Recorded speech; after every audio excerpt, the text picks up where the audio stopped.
always so to the point for them. If ever there was a better time to stop and smell the flowers. I think I'll leave that to you, Bill. With my allergies? Hardly. So I played Lamplight City, and I asked you guys to play it also because I thought it was really good and I wanted to talk about it. Yeah. So, Tony, you played it. Oh, yeah. And what did you think? That definitely made point-and-click games way more accessible than what I'm used to, because I played a lot of the Sierra games growing up, too, and, like, that whole brute-forcing your way thing, more into that later, but that pulled me out of it a lot of the times, but this one didn't do that. I actually felt super immersed, and, like, it didn't feel bad. It felt good the whole time. Excuse me, sir, but this is an active crime scene. We can't allow members of the public. Oh, this isn't just any member of the public, Kane. This is Miles Fordham. What did you... Hey! Oh, dear. So what did you think about Lamplight City? I didn't play it for very long. I played it for like an hour. It did a really good job of what I call, false despair. Because when you... spoiler alert, your partner dies in the first, 10 minutes or so. Bill! Bill! Oh, God! Your partner is dead, so that sucks. Which, he sounded a lot like Jason Alexander, which I love. He did kind of sound like Jason Alexander. He really did. Jason Alexander... George from Seinfeld.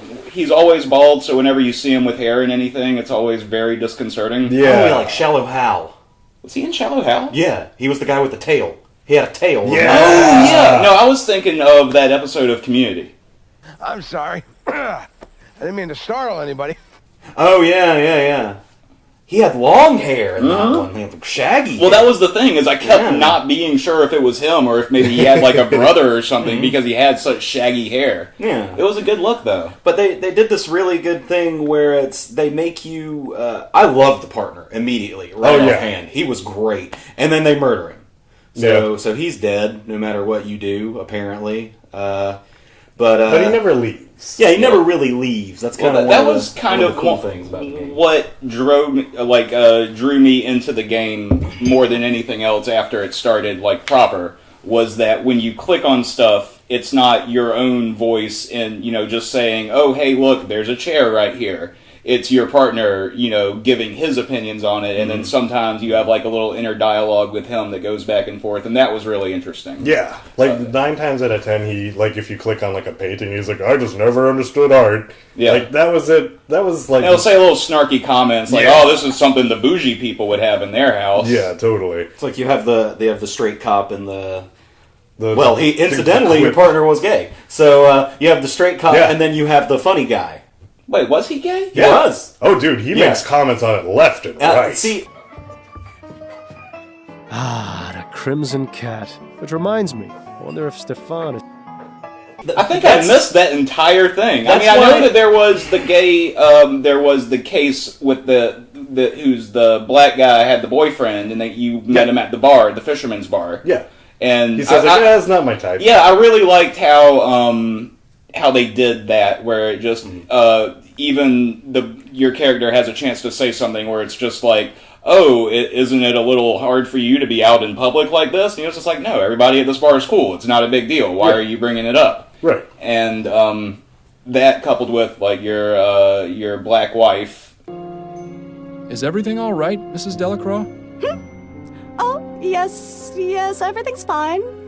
It's just that... Well, you weren't what I was expecting, is all. Keep your head, Miles. She may be a close-minded idiot, but she's just an old lady.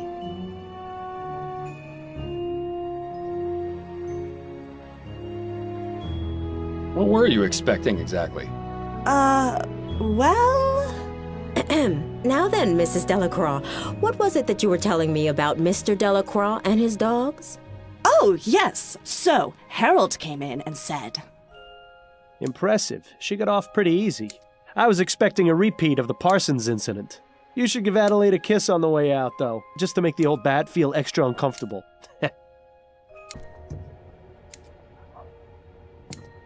Goodbye, dearest. I look forward to your return, my love.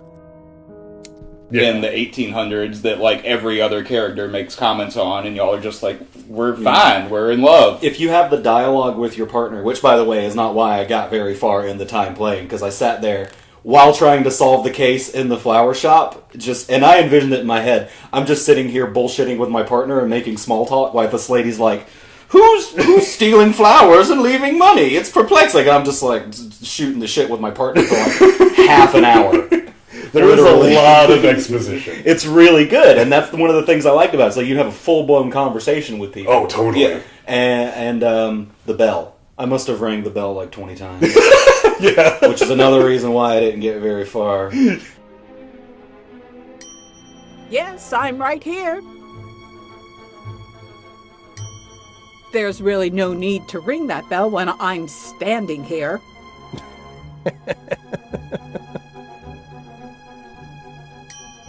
It was funny the first time, Detective, but now it's starting to wear thin.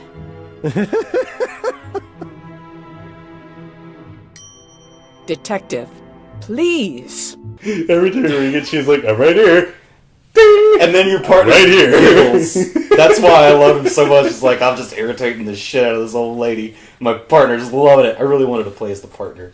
I really liked the partner. I can't get over. He stays with you the entire time. He really does. But I was really bummed when he died. Physically, yeah. Well, so was the main character. Yeah. Bill! Oh, God! He was so bummed he started taking a soporific and then switched to alcoholism. Yeah. Which is way better. Spoiler alert. Like, I actually have, like, some strong opinions on that particular little segment of the exposition.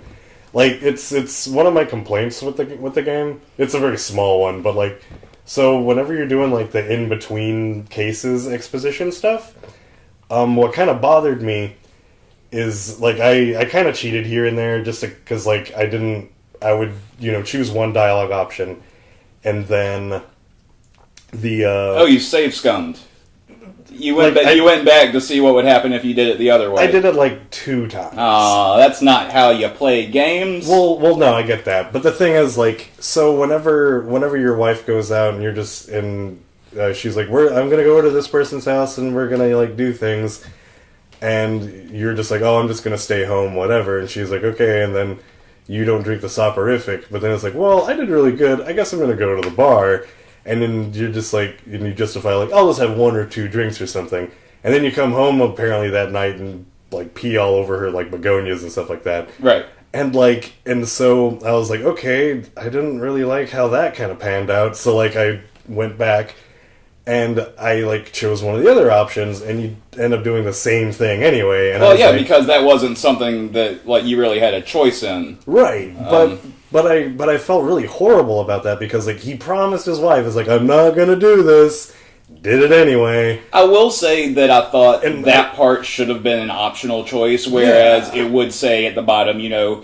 do you want to go to the bar or do you want to stay home? And then whether you chose one or the other, that would affect maybe something small later on. Yeah. Where, either if you pissed your wife off, maybe you would meet someone in the bar that helped you with a case, but then your wife wouldn't be there to celebrate with you at the end. Right. Something along those lines. Whereas this is more just telling a story the way that, he wants to tell the story. I like how the wife stayed. Because I was expecting, one of these detectives goes off the rails, his partner dies, he lays low for a few months, comes back with Cumberbatch hair, he's all drug-addled, and his wife's gone. The wife was in the living room when I woke up. Yeah, and that was surprising. That's why I use the term false despair, because it's like you think everything's going to fall apart. But hey, there's Adelaide, and isn't she great? Yeah. Isn't she just so wonderful and supportive? They did definitely give you that, like, and then did they take that away from you too? Oh God. Yeah, not to ruin that for you, but yeah, the whole like your wife leaves does happen later on. Just for a little bit, though. But you can't have a proper detective story without first, getting kicked off the force, losing your badge and your gun, then you lose your partner, then you lose your wife, then your dog dies, then you kill yourself. Yeah. And that's every detective story. What are we talking about? Oh, dear. But, like, But yeah, there is a quick little bit where she's gone, but you eventually talk to her and she forgives you, and you tell her what's up, and it all works out.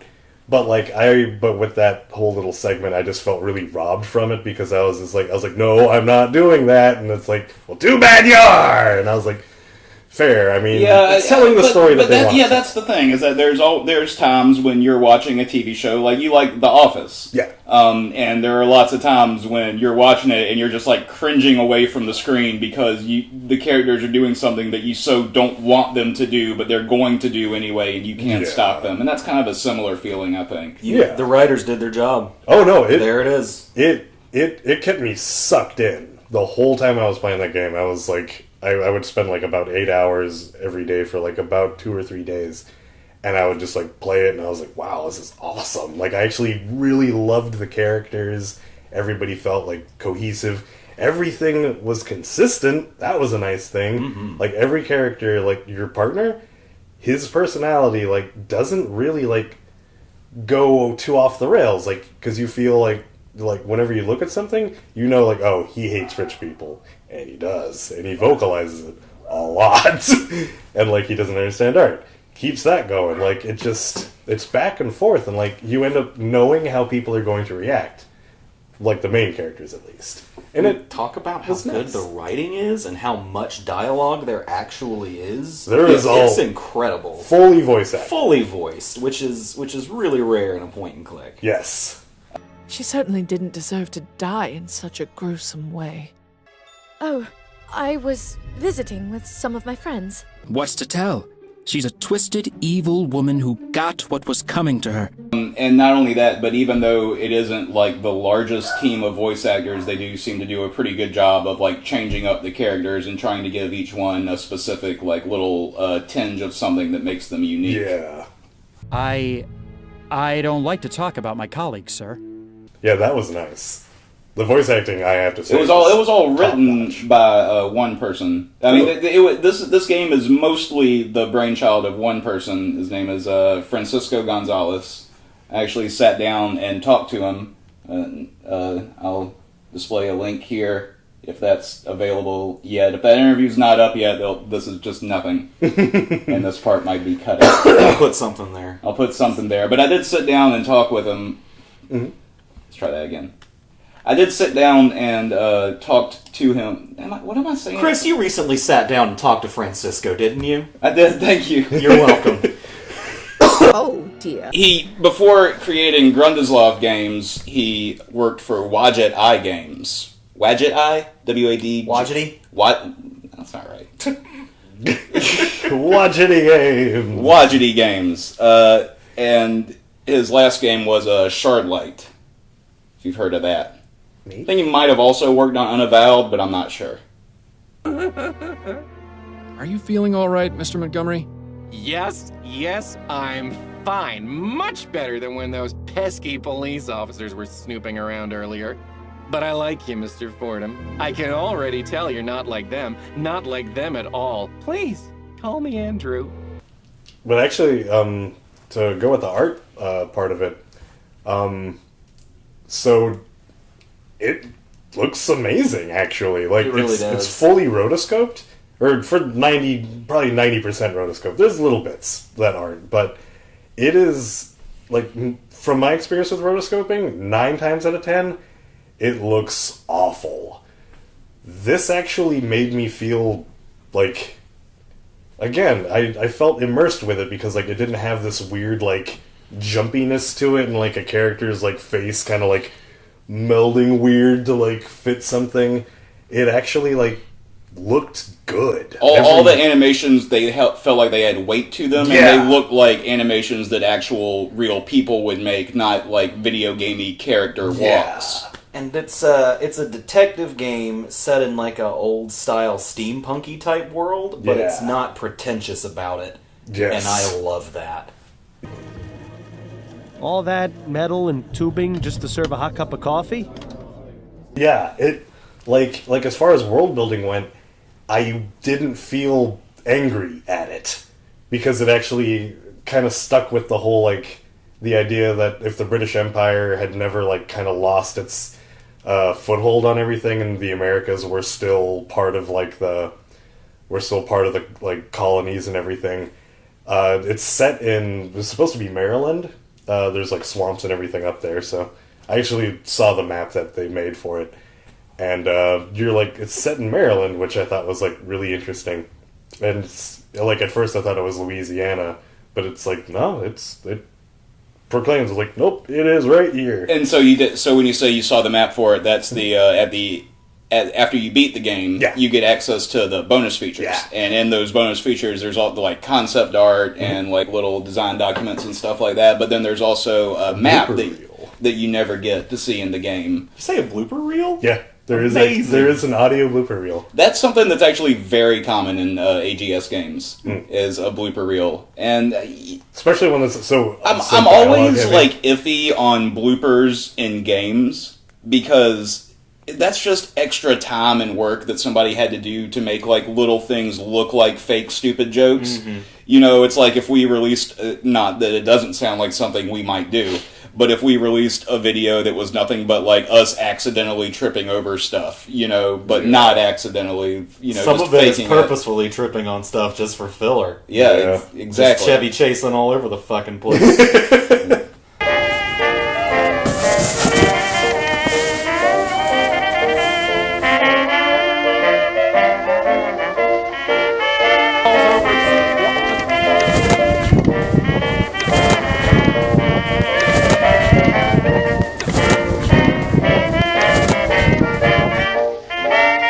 But in that concept art, there is a map, and of that map, like you were saying, it's large, and it's almost the entire United States of this alternate history. And one of the things I was talking about in my interview was that the world does seem very fleshed out. There's a whole bunch of mentions of something called aethertricity that you vaguely get hints of. You never know whether it's like a full-on magic or whether it's just some type of harnessing of the technology, or is this just what they call steam power now? Like, it's always hard to say.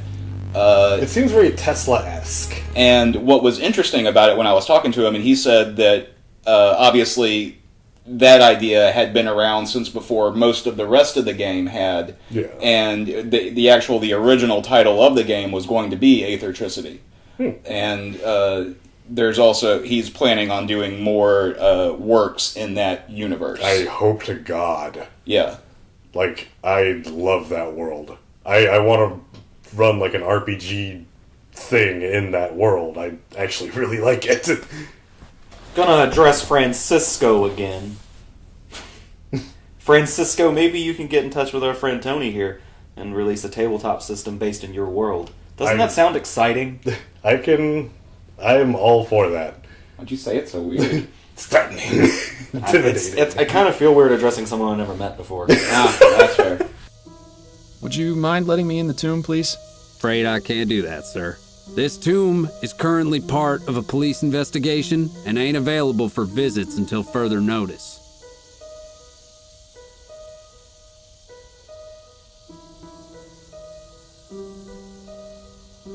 I think I saw someone being mugged at the front entrance. Nice try, sir, but that's clearly a bunch of bull. You're just trying to get me to step away so you can go inside the tomb. What? No, I would never do such a thing.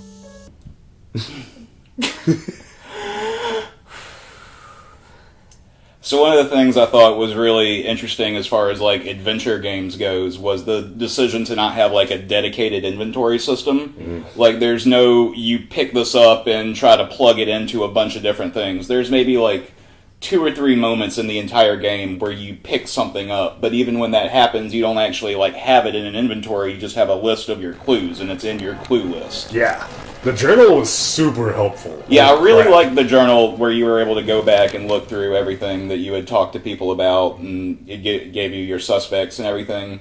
I also really liked how the actual like decision making when you're talking to actually like how the missions worked. Yeah. Like you got a case, you were delivered a case, and then you had to go find suspects. And once you had a suspect, you could accuse them and tell your boss, "I think this person did it." Yeah. Or for the first couple of cases, you could even say, "I don't know. I think it's unsolvable. I can't figure it out." I had to do that once. But the thing is that if you kept looking around, there were always more things to find, and it kind of like, it was like a choose your own difficulty setting almost, because if you just kind of wanted to blow through the first few missions, you could. Yeah. Just by saying, oh, I don't know, I can't figure out who this is. As opposed to if you really like try and use your brain and don't make a wrong decision when you're talking to somebody, then you can really figure it out. Wait, so you can just blow off your workload? You can go talk to like 3 or 4 people and then go back to your boss and say, I don't know, I think it's unsolvable. Just like a real cop. Pretty much. There was actually one moment, there was one instance, I didn't finish, I think it was the 3rd or 4th case, because it was the guy who got gunned down in the alleyway in front of that bar. One of the clues was like, well, this one guy goes to this opium den and you need to, like, talk to him. But, like, I had, like, everything else pretty much, but I hadn't talked to that guy yet. So I go to the opium den, knock on the door, and they're like, this isn't a public venue. And I was like, nah, I'm just need to talk to a guy. And they're like, nope, not happening. I was like, okay. So I knocked on the door again. I got a voice in my head, can I do opium? So I knock on the door again, they're like, hey, it's not open to the public. And I was like, but I just need to talk to this guy. I did this like 2 or 3 more times. And eventually they're just like, go away! Oh, yeah, you pissed them off. Yeah, it just locked me out. And I was like, well, I guess I fucked that up. Well, that's the thing, is it always gives you like 2 or 3 chances if you're going to do something you can't come back from. It'll say, oh, it doesn't look like you should keep going, or maybe like Bill will pop into your head and he says, I don't know, buddy, you might should back off a little. I ignored it. Yeah, well, I did that too. I did that in the 2nd case, I think, the one where you're talking to the rich snobby son that's sitting on the couch. I hated him, and when it said I was starting to piss him off, I was just like, good, fucking piss him off, I don't care. I actually did all the other cases like to completion. Yeah. Like, well, it's good to do things to completion. Completion's important. Yes. Especially when, you're building bridges and things. Completion.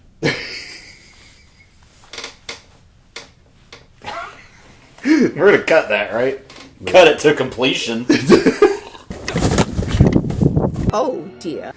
But, yeah, that was the one instance where, like, my actions definitely, I lived with them, and I was like, you know what?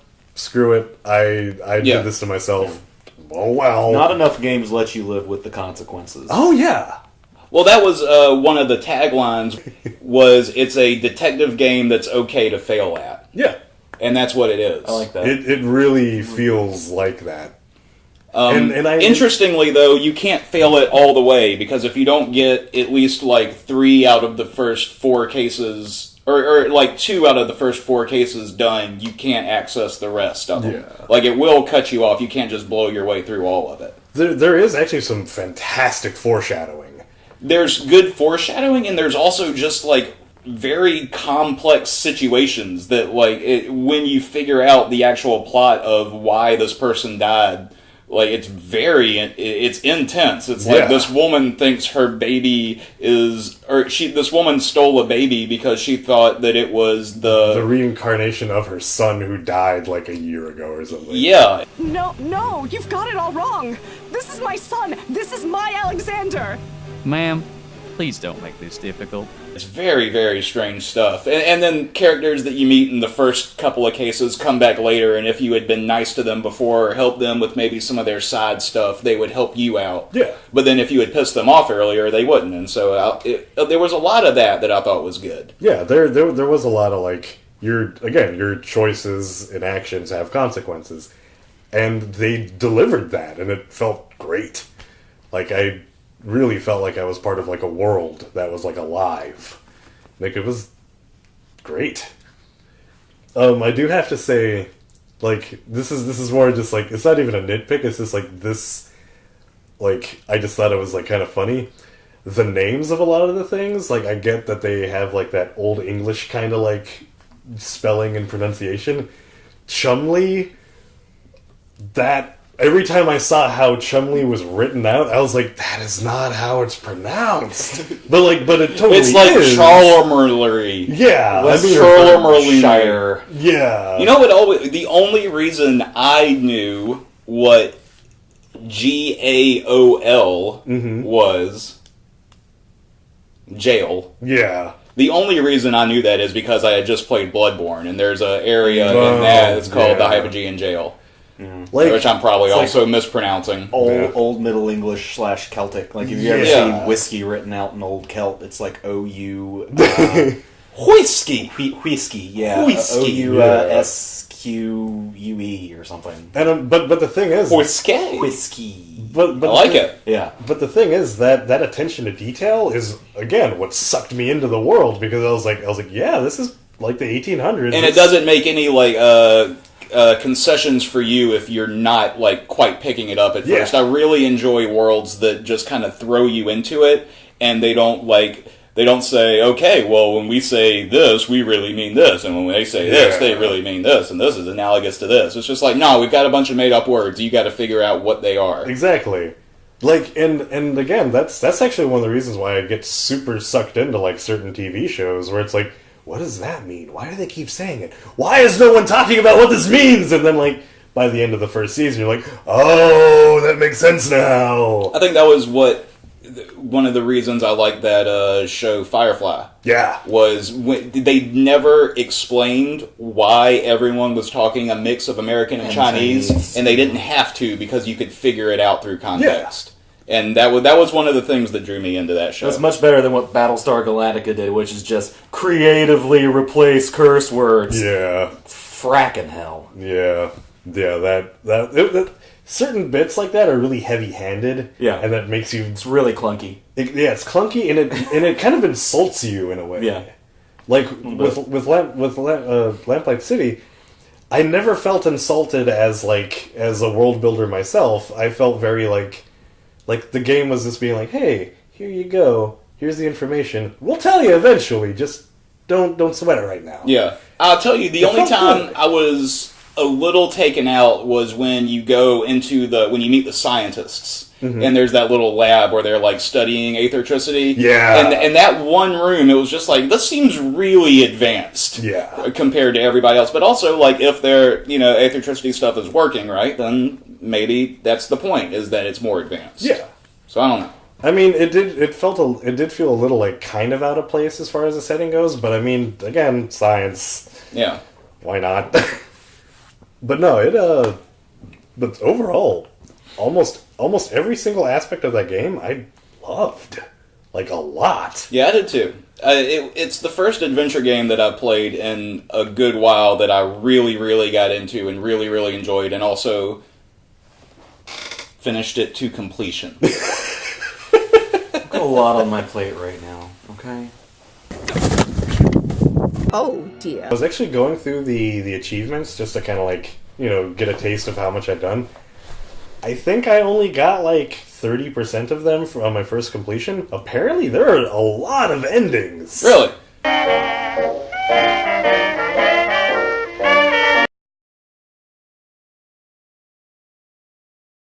Will affect the ending, like, not necessarily like it'll change things drastically, but it's more like you can apparently confront him, like, in his house, or I think at one point you can confront him in the street, or another do you know that there's a way where you can do it with the police, and there's a way you can do it without the police? Yeah. I did a lone gun. Did you? I went to his house on my own and tried to talk him down and everything. Did you die? No, everything worked out. I mean, again, I'm sure there's other endings to go, but like again, that was the options I chose. I was trying to be as, like, diplomatic about it as possible, and it all worked out great. And even the ending, it wraps it up nicely, but not like in this weird, like, sugar-coated bow. It, like... Well, yeah, because it ends in a cemetery. Yeah! But it ends it off in this, like, sense of just, like, that, like, Fordham's, like, his overall career in this is, like, it is far from over. Yeah. Like, so that, like, if there is a sequel, it makes perfect sense that there would be a sequel.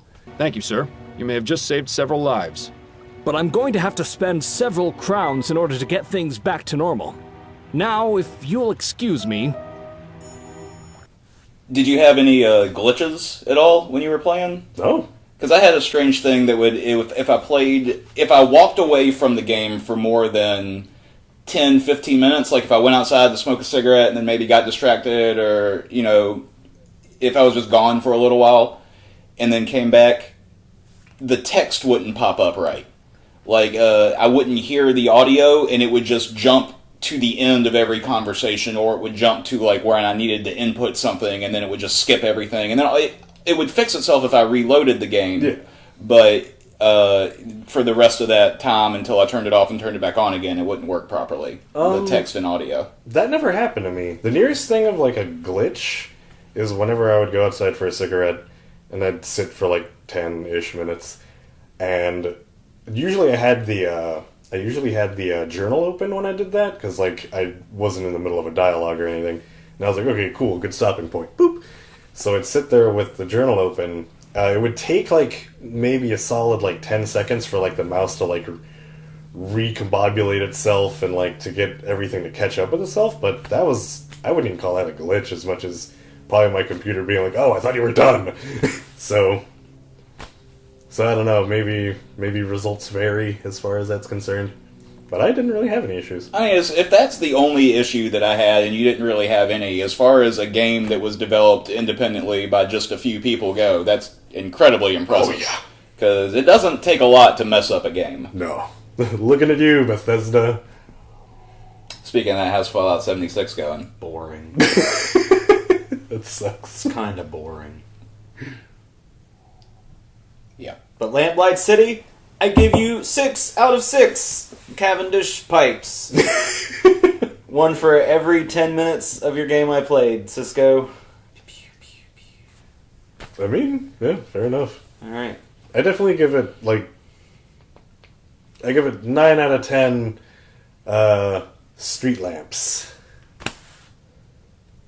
Because it's a great game overall. Like, again, my only grief with it was just, like, little dialogue blips where, like, sometimes Bill would, like, get a little clunky at times, but outside of there, I didn't I thought really have any that issues. every now and then the conversations did drag out a little too long. Sometimes. And there's always the problem, and I don't even, it's the unsolvable problem of dialogue in adventure games. How do you make a dialogue tree interesting? Yeah. And I do think this one helped because it didn't always seem like you should go. Most games, it seems like it wants you to go in a straight line. Yeah. And you just pick this option, then you pick this option, and you just go down the list until everything's exhausted.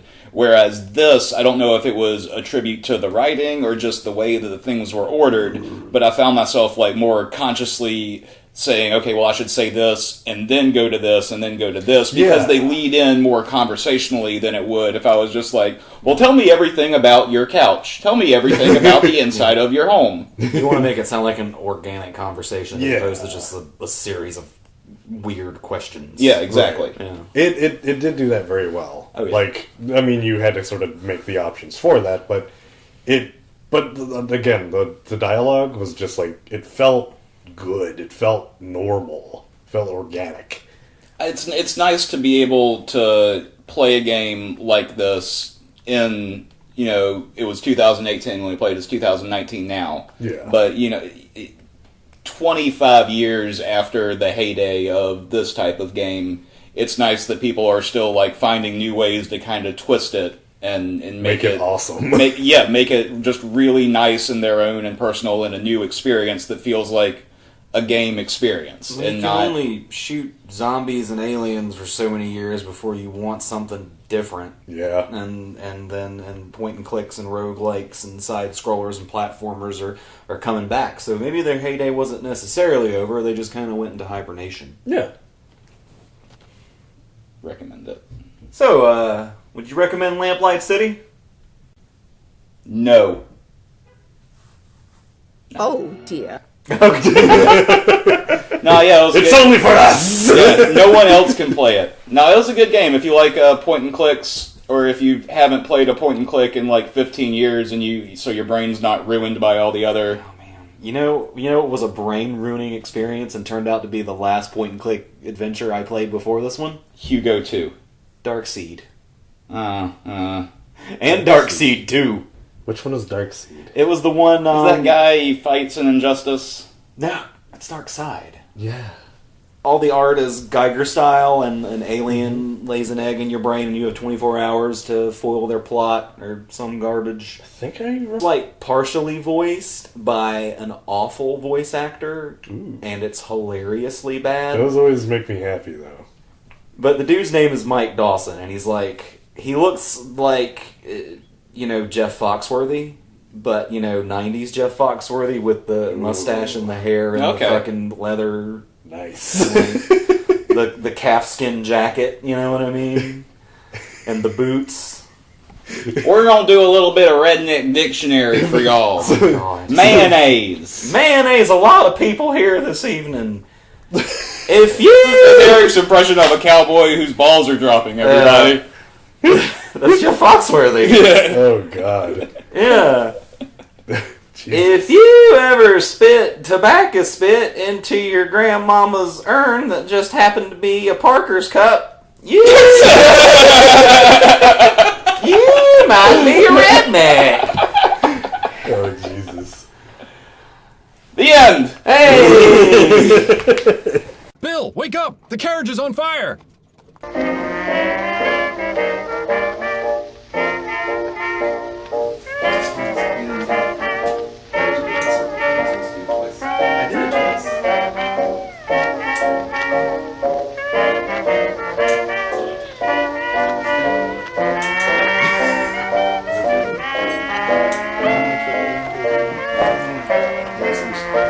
Cursed. It worked a minute ago.